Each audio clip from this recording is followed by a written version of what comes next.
Yep. So yeah, good morning, good afternoon, good evening. Welcome to this week's edition of Paleo Perks.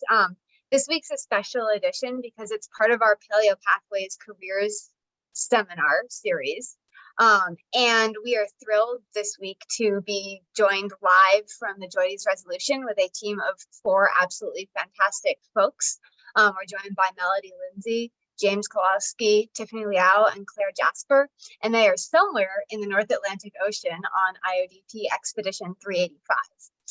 And for those of you who haven't been to a Paleo Perks seminar before, or maybe you have, today's seminar is going to run a wee little bit differently. So we're going to do a brief welcome and announcements. That's right now. This will be followed by a little bit of a moderated question and answer session with our 4 featured scientists. And then we'll be taken on a tour of the JOIDES. So if you have questions, please send them via chat today. And I don't actually know who our Paleo Perks questions host is, so you can send your questions to me if you'd like, or you can send them to Neha or Isaiah, and either one of them can put them into our questions queue. So that's how today's going to run. Like I said, a little bit differently from our normal, but we're really excited to see what these folks are up to. So as I mentioned, this week's seminar is part of our Paleo Pathways Careers seminar series, which is featuring folks from a variety of careers who have had training in some aspect of paleo sciences. And so we have several of these throughout the summer. We'll also be having a revisit of this in October of this year. Just a wee little bit of housekeeping before I turn it over to the JR is that Paleo Perks values the participation of all folks interested in paleo sciences. So we ask that you please remember to abide by our code of conduct during today's seminar. Please also stay muted for the duration of the talk. If you can unmute, that is a miracle, but if you do manage to unmute, please just go ahead and mute yourself again. You can ask questions by chatting any one of those of us who have Paleo Perks in our name, or if you want to ask a question verbally, use that raise hand button at the bottom of your Zoom screen, and we can allow you to unmute to ask your question. One note is that the audio is being a good challenge during our tech check. So especially if you have questions and you want them asked, maybe make sure that you send them in text format as much as you can.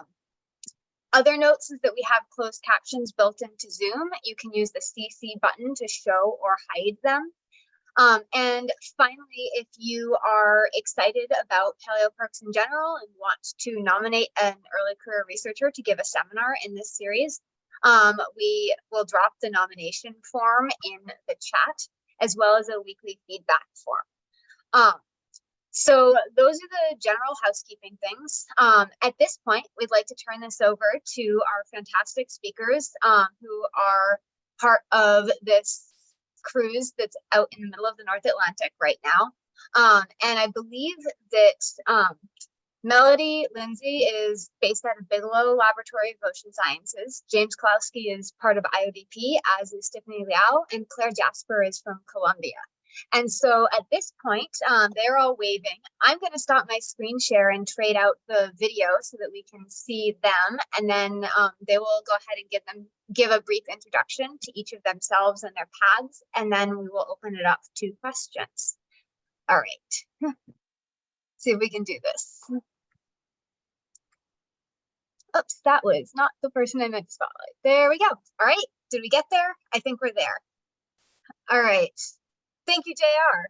So go ahead and take it away. Sweet. Well, again, I'm James Kowalski. I'm a shipboard curator here on the JR. My path to this career started during my undergrad. I was studying geoscience, and I'm taking an oceanography course. And there was a professor that gave a lecture about sailing on this same ship, the JR. And I was like, oh, that's super cool to do science at sea. I want to get involved. And so I started doing research, particularly paleomagnetism on sediment cores. And then after my undergrad, I did a master's in a similar subject. And then I decided I wanted to be some sort of marine tech and work on the JOIDES Resolution. And originally, I just wanted to be a marine tech and not a curator, but there was a position for a curator open. And so I took that opportunity to get my foot in the door. And now I'm here. When I'm not on the JR, I'm at the Gulf Coast Repository in College Station, Texas. And I take care of everyone's sample requests, and I plan for upcoming expeditions on the JOIDES Resolution. Yeah, I think that's about it. Hi everyone, I'm Lindsay. I am a research scientist at Bigelow Laboratory for Ocean Sciences, and I am sailing as a part of the chemistry lab here on the JR. I'm an inorganic geochemist. I'm also really a microbiologist at heart. That's what a lot of my shore-based research focuses on. So while I'm here, I'm working in the chem lab, taking interstitial water, or collecting interstitial water from squeezed cores, and also taking some microbiology samples. This is my first time sailing on the JR. I've sailed on a couple of UNOLS vessels before, which used either HOV Alvin or ROV Jason. This is my first time on the JR and my first time getting drilled core samples, which I'm really excited about. I became interested particularly, so like I said, I'm a bit more of a microbiologist or biogeochemist at heart. And I became really interested in how geology impacts chemistry, impacts the biology that's hosted there. Are all interconnected. You can't escape from each other, right? I became really interested in that in undergrad, where I had the opportunity to look at the chemistry and microbiology of fluids that were in the deep subsurface, about 5 kilometers deep in the mines of South Africa. That was my little bit of undergrad work. I got my PhD at Montana State University by looking at subsurface microbes that lived in Yellowstone National Park. So geology there, of course, influenced everything, including the microbes that live there. So we can't escape from each other once again. And then I went on to do a postdoc at Bigelow Laboratory for Ocean Sciences, looking at deep subsurface geochemistry and microbiology at the Juan de Fuca ridge flank cork system, which was put in by the JR on past expeditions, so it's really exciting to be here and seeing all the processes happening, all the sampling, and getting some really interesting data and samples.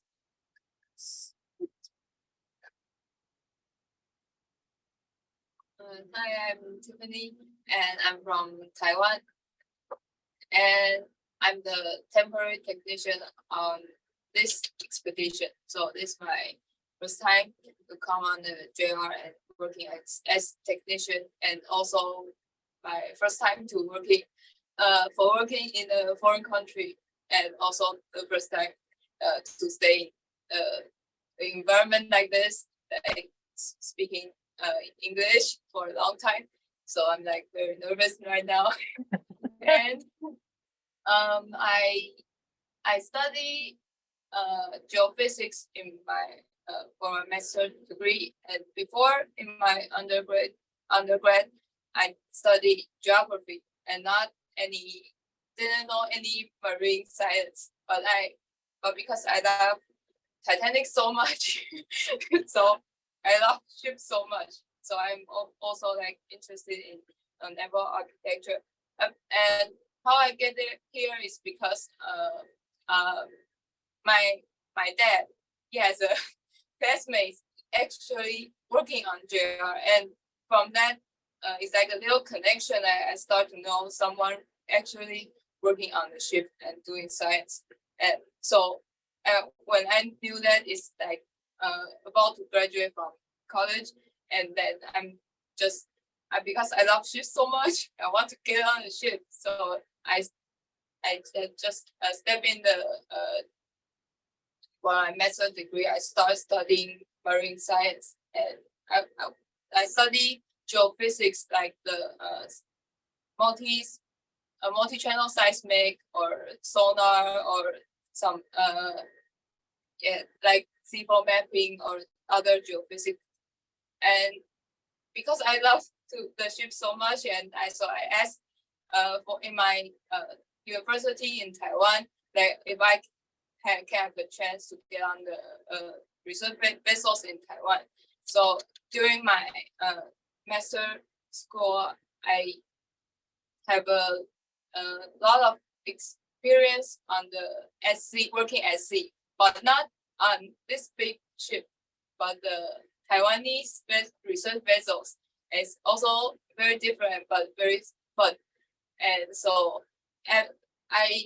after graduated, I still then I still want to work at sea because I love the water and love the ship so much.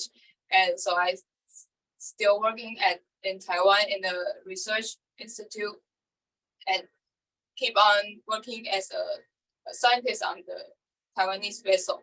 And then it's like the connection of like my friend of my dad. Like I really want someday that maybe I can have a chance to get on JR, because maybe that's why I know I'm introduced to this world of the marine science. And so I applied the temp tech, and then maybe it's because I have a lot of experience, not a lot, but a little bit experience of working at sea in Taiwan. So maybe it's like why I can have a chance to work here. And because I'm a temp tech, so I'm like working, helping the core lab and in this expedition. I also do some photography, imaging, like close-up imaging and other imaging little works. Yeah, so it's why I'm sitting here. Thank you. Hi, everyone. My name is Jasper. I'm a third-year PhD candidate at Columbia University and Lamont Doherty Earth Observatory. I'm on the JR for this expedition, sailing as a sedimentologist. So when I was an undergraduate, I did my undergraduate at Boston College, and I was really interested in oceanography, actually marine biology, starting out, but turns out all the oceanography classes were in the Earth and Environmental Sciences department. So I started taking some climate classes, and I got really interested in climate and climate change. And by my senior year, I was taking a paleo climate seminar, as well as studying solid earth deformation and sea level change in Alaska. And so when I graduated or a few months before I graduated from college, I started looking for positions as a lab tech. I knew I really wanted to do a PhD, but I wasn't ready to start immediately because I really wanted to pick a project that I was very excited about. So I wanted to work for at least a year or two in a lab. And so my senior thesis advisor at the time kind of gave me a list of names of people that potentially would be good labs to work at as a lab tech. So I reached out to a few different professors and got connected to my now advisor at Lamont Doherty Earth Observatory. And so at Lamont Doherty, there is a core repository. So I started working there for 2 years, and I was a lab tech there. So I would work with the curator and sample cores for people, help run some of the tracks, process samples. And on the side, I was kind of starting a little bit of research with my now advisor. So in fall of 2020, I started my PhD. And let's see, so my project during my PhD, so I started working on IODP Expedition 382 to Iceberg Alley, so in the Southern Ocean. I work on sites just northeast of the Antarctic Peninsula. My advisor was the co-chief scientist for that cruise, and that happened in 2019. So kind of all the samples and all of the data was ready to go when I started my PhD. I specifically look at, I'm particularly interested in past ice volume changes. So when have major ice sheets like Antarctica and ice sheets in the North Atlantic, when have they melted? And is there any sort of cycles, that Milankovitch cycles to that melting in the past? So my first 2 chapters of my PhD have been focused on sites in the Southern Ocean. And now I am a rising, I guess, 4th year PhD student, and kind of my last chapter will be kind of just starting on data collected on this expedition. So this is my first IODP expedition, which has been great because I think I've kind of been working backwards in my understanding of how the sediment works get collected. I mean, I've worked with this data for years now, but now seeing it in front of me, it makes a lot of things more clear. So just as a side note, the project that I'm working on is I'm using X-ray images of cores. So on the JR, there's a full X-ray machine, which maybe we'll see in the lab tour. And all of the cores get X-rayed, and you can see rocks that get transported to sea via icebergs in the X-ray images really clearly. So I've trained the convolutional neural network and artificial intelligence image detection model to identify those rocks in X-ray images. So I'm really lucky on this cruise. There is a brand new X-ray imager that is super clear, and you can see these rocks throughout the port. So really excited to keep doing that work in the North Atlantic. Brilliant. Thank you so much, all of you, for sharing those little pathways. I am so fascinated by using machine learning for finding things in images. I spend a lot of time looking at images myself. So what I'd like to do is remind everyone in the audience that if you have questions, please submit them via the chat. We will read them out. And just to sort of get us going, I'd love to have everyone tell us one thing that is like your favorite or one of the best things about being at sea, and one thing that is your like, what is the worst thing about being at sea? And it can be some kind of variation. It doesn't have to be the biggest or the best or the worst, but something that sticks out to you is maybe a surprise that you didn't expect. And then we'll get into some more specific questions after that.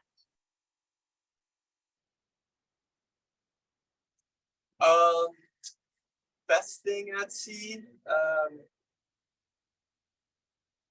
So on JR and a lot of other research vessels, you don't have to cook. You just show up to the cafeteria.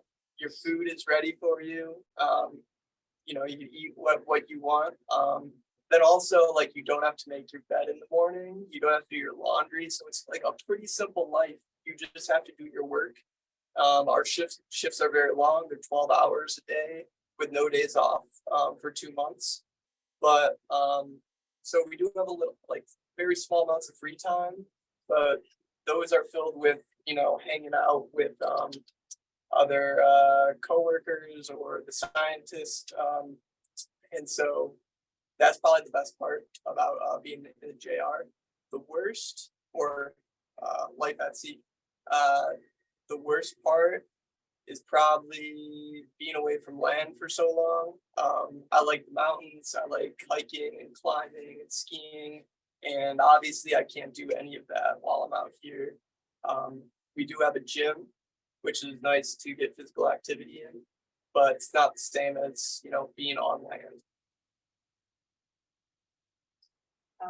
Since you already mentioned the food, I'll go to maybe another of my favorite things about the JR. So this is my first time sailing on the JR, and I walked into the chemistry / microbiology lab, and it was basically everything I could have ever dreamed of. They have on for a deep subsurface biogeochemist.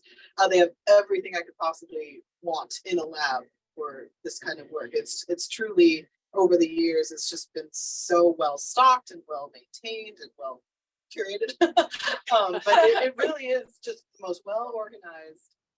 Anything I could ever dream of to make media or to run a certain type of sample or to preserve samples in a certain way. It's amazing. Probably the worst thing is, well, maybe, yeah.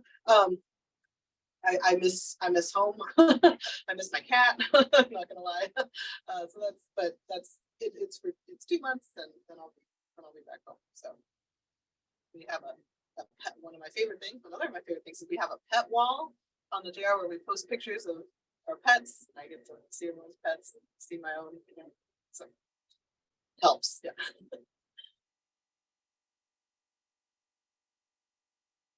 For my favorite thing at sea, if not only the JR, maybe it's that there's a lot of water outside, and every day you can look at nothing but water. I actually like this. like far away from the crowds because I'm so shy. And and for maybe for the JR, I think the very amazing thing is the like the working flow or the whole system. It's like a lot of experience and time and maybe fun that make into this whole thing. And there's always some little handy tool beside you that can help you do something. And it's maybe because some people in the past and they just have some problem doing something and they just made up a little tool for that. And you can find those little details everywhere and can build all the time of these things that make into this ship. It's very amazing for me. And the first thing, let's see, maybe it's because it's a long time that we always see the same people and everyone just like have 2 or 3 clothes, but it's not bad. It's actually good for me. But the bad thing is that when I'm back to land, I have to get used to a lot of fancy things, fancy clothes, and I have some land sick. So the part on the SC is good, but we have to get used to the land part also. But it's not bad. It's fun, funny. Because wow, there's a lot of people out there. Oh, they wear fancy clothes, fancy food. Yeah, it's like wow, so strange. Suddenly, yeah. Well, speaking of good food, I agree with, I think everyone said it, but I really like the food here. And my favorite thing is the chili garlic sauce. They make it fresh and it's so good. I put it on everything. But like a serious favorite thing is I have been so impressed by how well run the ship is. It's not that I didn't expect that, but it's more high functioning than like any lab I've ever like been in. It's everyone is so diligent with their work and so hardworking, and everything just runs so incredibly. And yeah, it's been really, really nice to see something run so well with so many moving parts. I think the least favorite thing, and luckily I was not really affected, I think seasickness is real and it affects people I thought it was like it goes away after a day or two, but we've had some friends on the ship that have been affected by seasickness for over a week, and it's just really sad to see. And there's been a lot of, luckily people are taking medications and feeling better, and we've been really lucky with the weather. But if you're prone to seasickness, definitely bring a variety of pharmaceuticals on the ship because it really stinks. And yeah, one thing that has been surprising is how fast 12 hours goes by in the day, especially when there's tours on deck. I mean, I know they're long days, but it I don't know, time just goes by somehow faster here. So that's been kind of a nice thing too.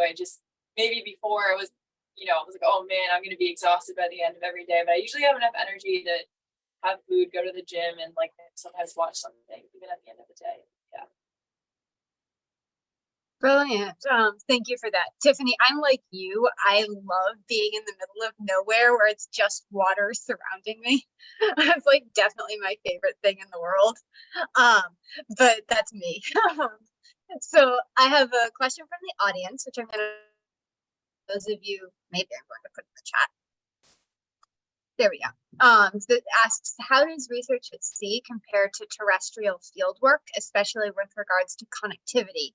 And also, how often does the weather around the vessel interfere with the instruments on board? And anyone can take this. Yeah, I can take that one.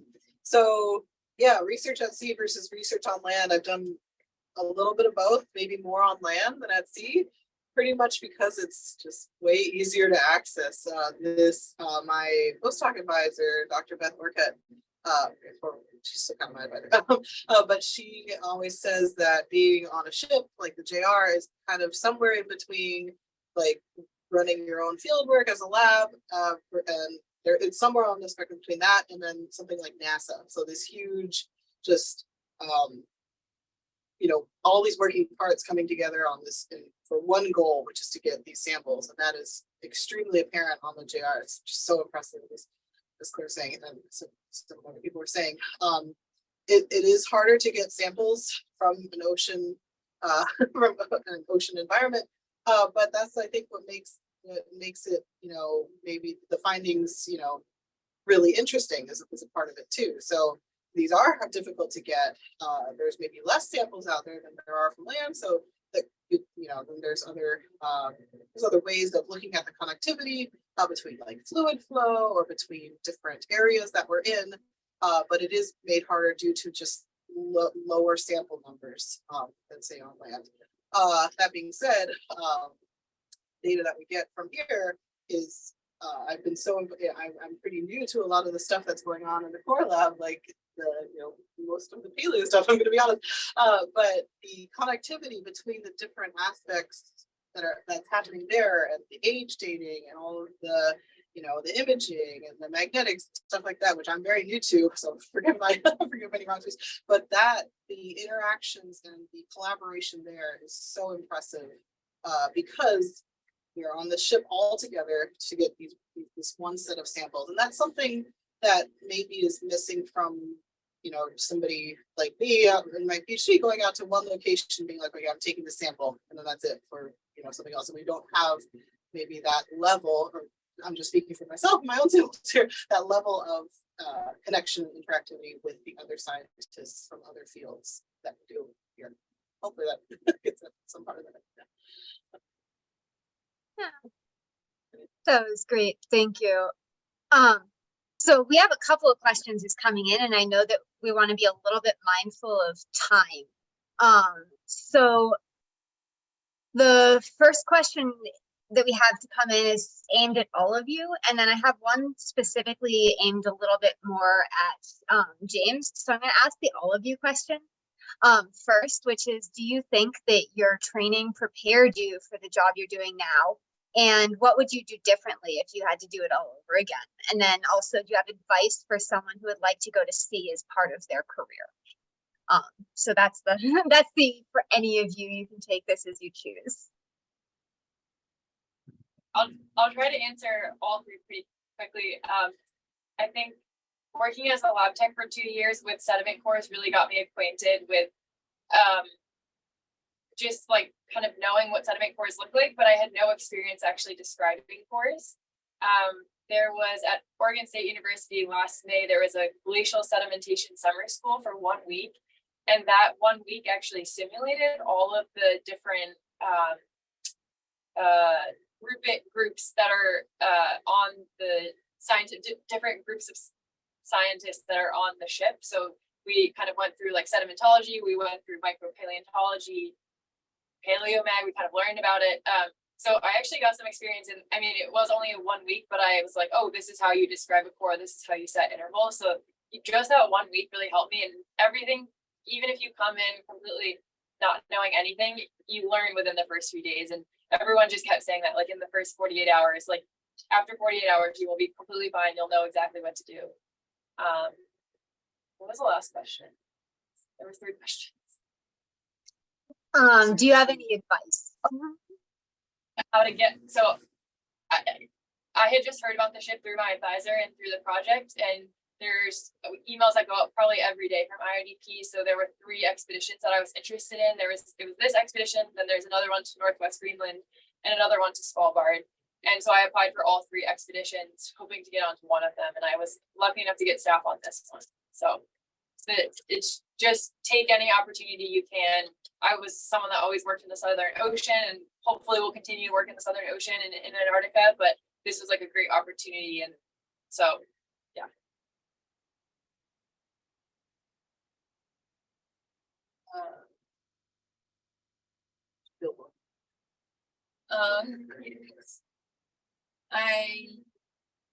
I'm like not but but before I came here, I'm not very familiar with how the drilling works or how the core lab works. But I have been working on research vessels for maybe not so almost 3 years. So I'm like used to how the working time and how to like work together with other people, and also I can like understand the navigation and other like things that happen on the ship. It's like still very useful for me, and so but and also maybe it helps to like yeah. Oh, but yeah, I think it's my background is still very useful for me to like working here. It's not, I'm not answering anything, but yeah, I just agree with that. And what's the other question? What would you do differently to get better prepared? And what advice do you have? Advice.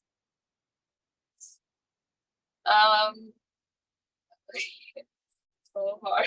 So any advice? Maybe it's like I'm very shy, but just if you have that interest, just apply it. Yeah, try to do that. Okay. And maybe there will be a chance. And maybe it's because like the days I write on the cover letter that says that I have the experience on SC.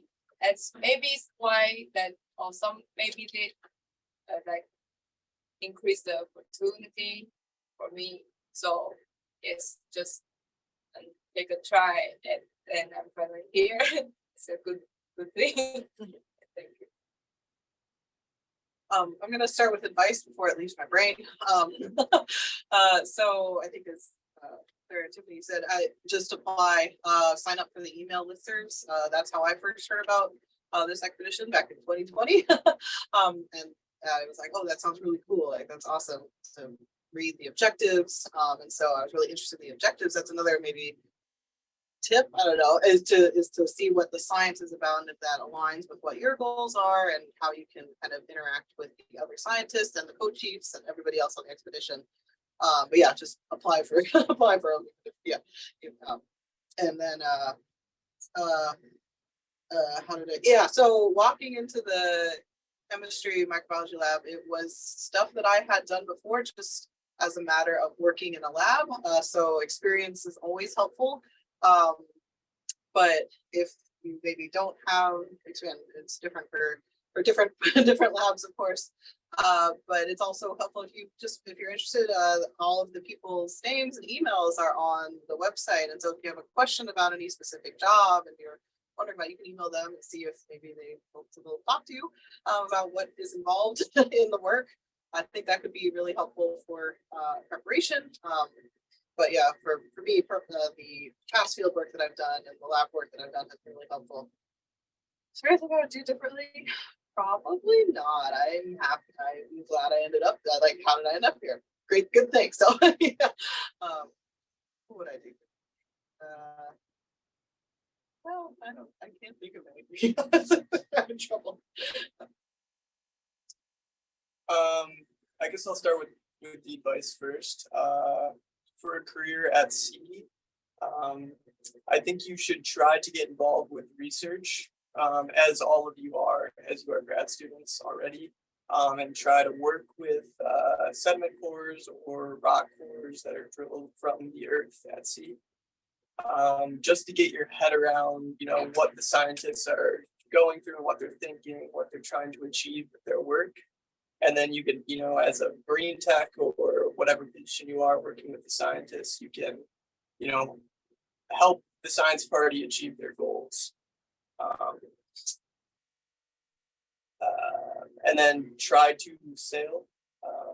Before getting this job, I only sailed once, and that was kind of like introductory type week-long cruise that was held by STEMCs, which is a great program. And that kind of exposed me to research at sea.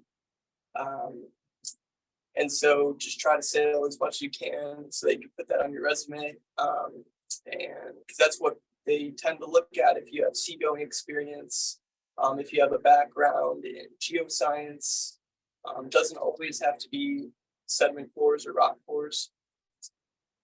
But yeah, doing undergrad research and a master's in paleomagnetism, I felt pretty prepared for this job, even though that I'm not, doing the research as marine technicians. We aren't doing the science. We're helping the scientists achieve, their own goals. But it's really cool to still be connected to academia with this edition. And then if I were to do something different, maybe just get more field experience. I mean, I think experience is like the key to everything. And so just take every opportunity that's thrown at you, even if you don't think you're qualified, just like apply. For IODP specifically, we're always looking for temporary marine technicians that can lead to full-time, well, not full-time, but staffing on future expeditions after your first one. And that's like always needed. So sign up for the IODP mailing list. And there's always calls for, we have a few more expeditions before the program wraps up at the end of 2024.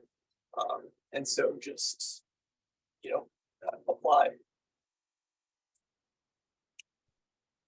Brilliant. James, we have one question specifically towards you, but before I read that out, if anyone can think of places that people might be interested, or people interested in going to sea at all would look for jobs or look for opportunities, I think that's something that's come up as a theme, not just in IODP, but if you sailed with somebody else that isn't IODP, think about that while we're asking James this question. So James says, how easy is it to get a job as a marine tech or curator on a research vessel coming from an academic geoscience background as opposed to a marine engineer tech education? Is there an advantage to approaching that kind of a career coming from the science side versus, say, a library science or humanities kind of side? What was the other side? You say Library science? Or like other kind of data management kind of backgrounds? I think so. Other than me, there's two other shipboard curators that sail. One has a marine engineering background. The other has a geoscience background. So I think for IODP, it's good to have that geoscience background. But I mean, for being a curator, you could learn about what you're curating as you go. If you have that the organization skills, and the other, like the planning, you can achieve. It's hard to say.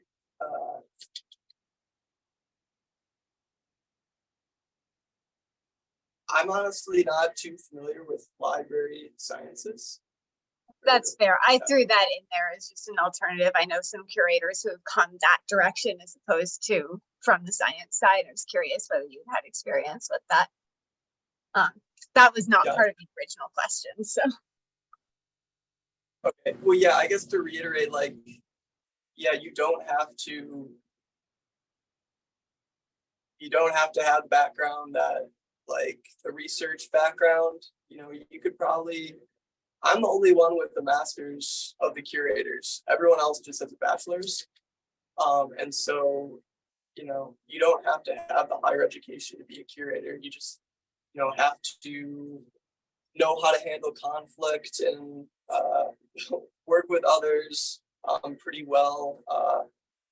Because we kind of have to tell people no sometimes. That's a big part of our job. And so, customer service is a big role as well. Brilliant. Well, we are now a solid 10 minutes over time. So I know that some of you probably want to head out. But if you have any famous last words before we head off on a ship tour, we'd love to thank you all for joining us. And if anyone wants to share any last thoughts they have about their experiences on board, how to get to sea, or any last words you've got for folks interested in careers at sea, that would be great.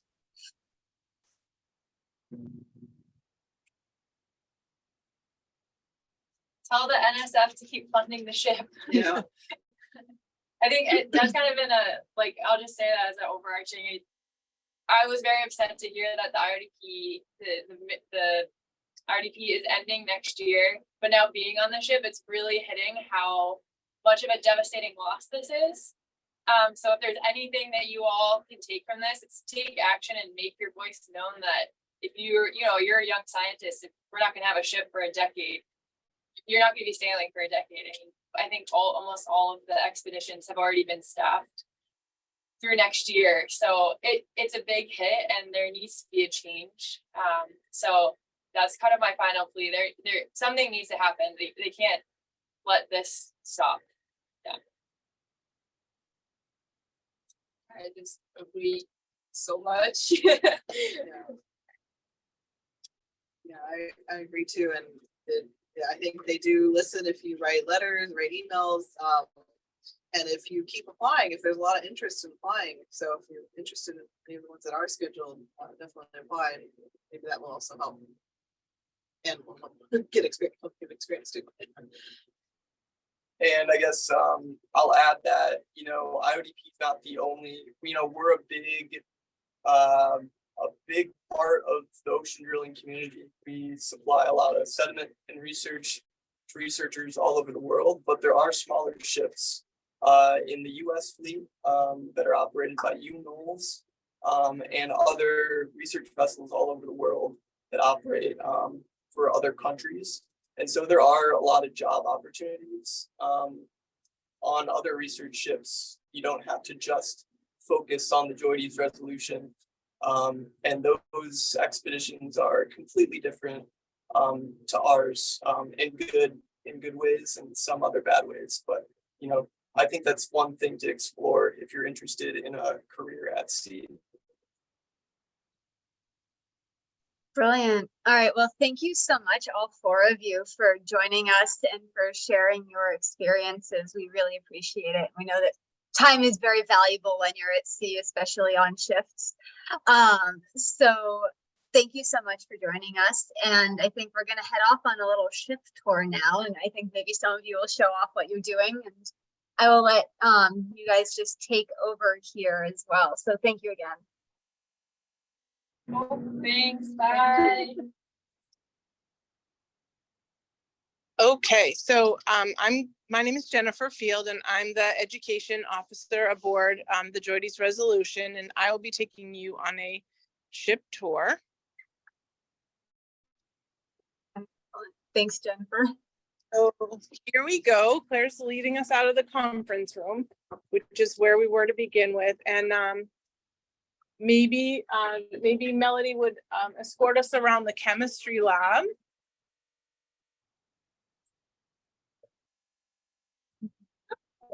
All right. Okay.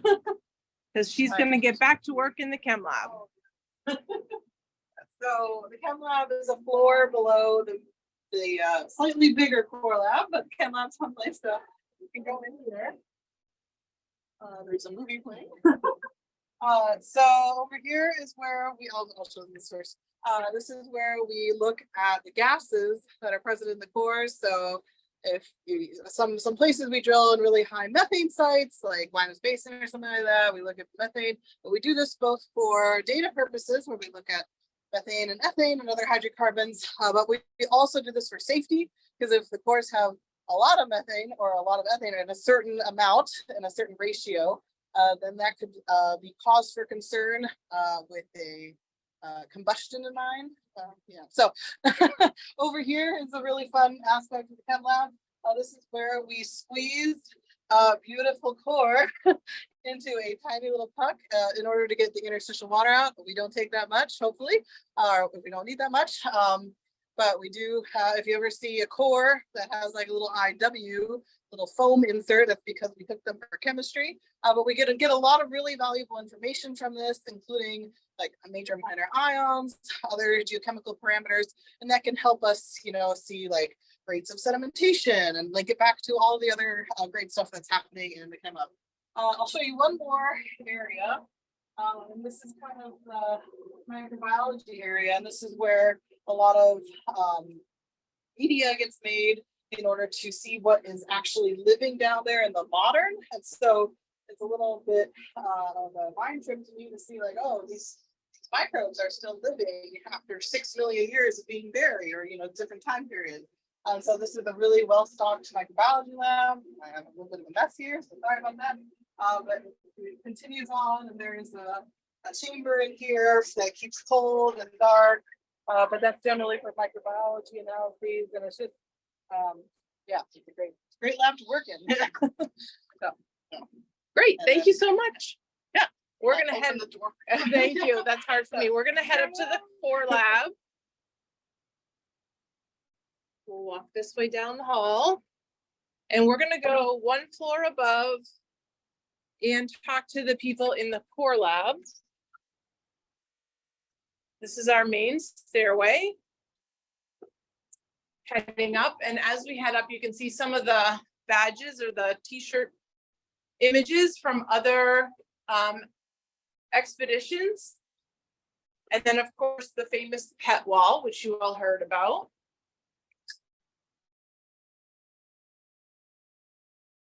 Core. So when cores come in, they get recorded on this board.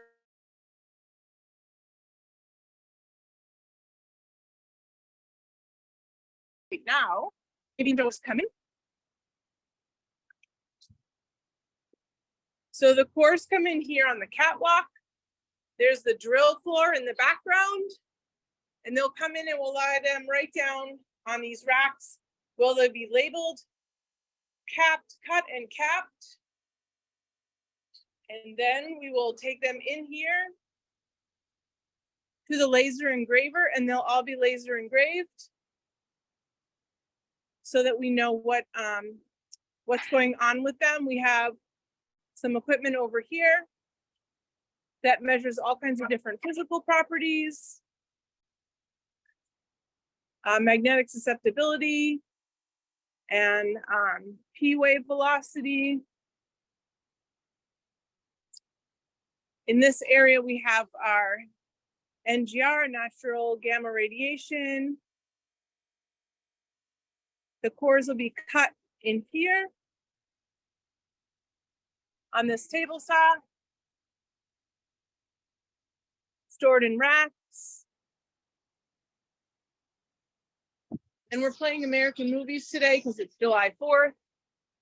Here's our X-ray machine right here. We can X-ray whole cores or half core.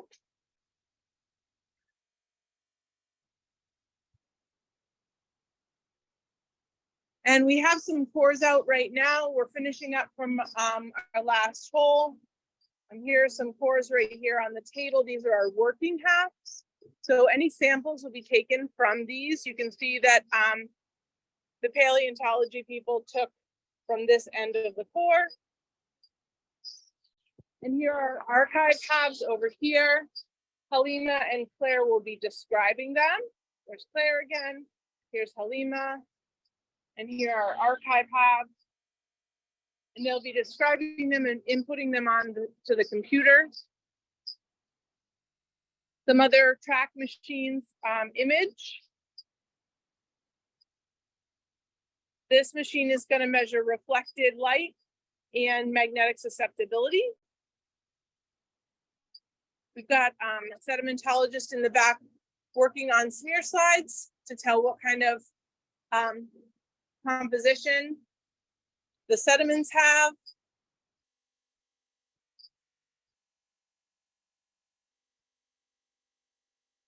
We have a GSR right here. We're looking at paleomagnetism. The core halves will go right in. And then back in the corner, we have our micropaleontology crew. all busy working away in our microscope lab.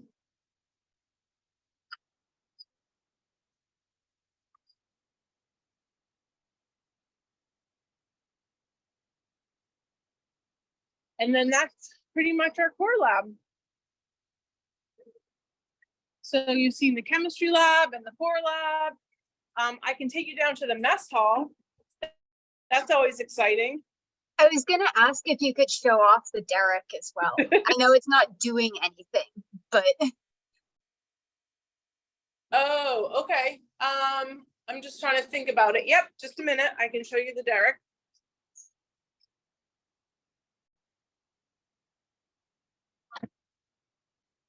We'll go back outside. It might also be loud and windy out here because we are transiting, but the sun is shining, which is lovely. This is the first day in a while that we've had sunshine, but the sea is very calm, which is fabulous. Here's the crane, and then the derrick is up behind the crane. The catwalk are those windows there. That's where we were, where the core comes in. So the drill floor is up with those yellow handrails. And down below is a big hole in the middle of the ship where the drill pipe goes through. So this crane is actually one of 3 cranes on board. And I learned the other day that they can actually work while the ship is in the water and moving. So that's kind of cool. Drill pipe over here. And then core barrels are in those white tubes that are vertical in the background. But, you know, like Tiffany said, nothing but water out there, which is really nice.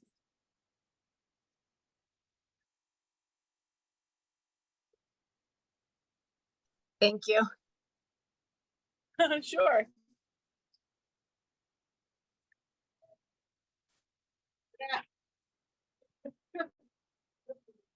But we can go down and see the mess hall, because that kind of was also an important part of what the scientists said was a good thing about living on board a ship, is that you get food. They serve us 4 meals a day. So regardless of your shift, you'll always have 3 main meals, and then snacks in between at 9 a.m., 9 p.m., and 3 a.m. 3 limited beverages. Hello. Oh, some decorations for the 4th of July. That's lovely. Lovely. We have 24-hour ice cream available, which is nice. Cereals, juices, beverages. And we're all decorated here. We have a 4th of July meal, special meal. All kinds of cookies and treats out all day long. And then this is where we would eat. There's a full salad bar.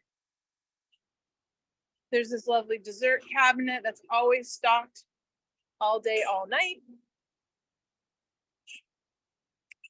And it's part of making,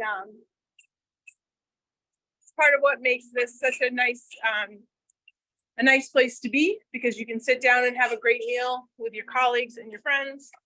And talk about whatever you want to talk about, and you don't have to worry about making it yourself or cleaning up after it.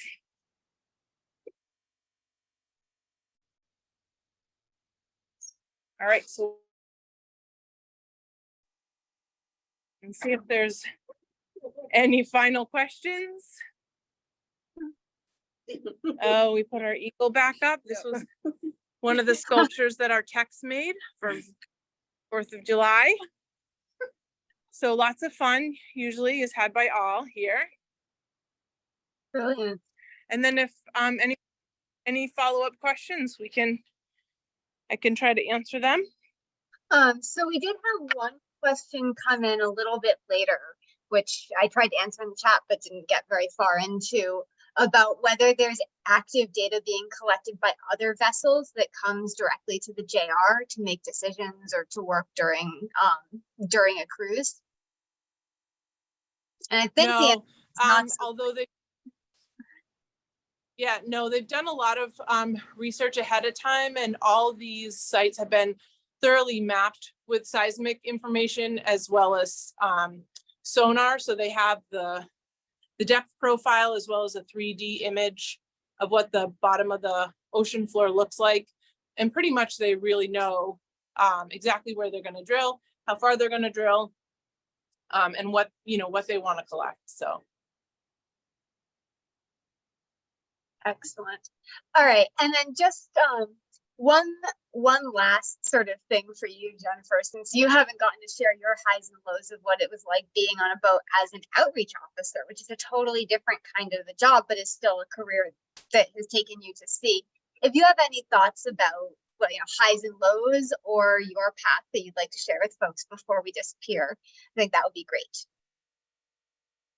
Well, I'm a high school science teacher and I love adventures, which is why I kind of signed on and applied to be on the ship. And the best thing about it is being able to do science 24/7, like to talk to people in different disciplines. I learn a bazillion new things every day. I really like to see, we talk to the young people or early career people on board.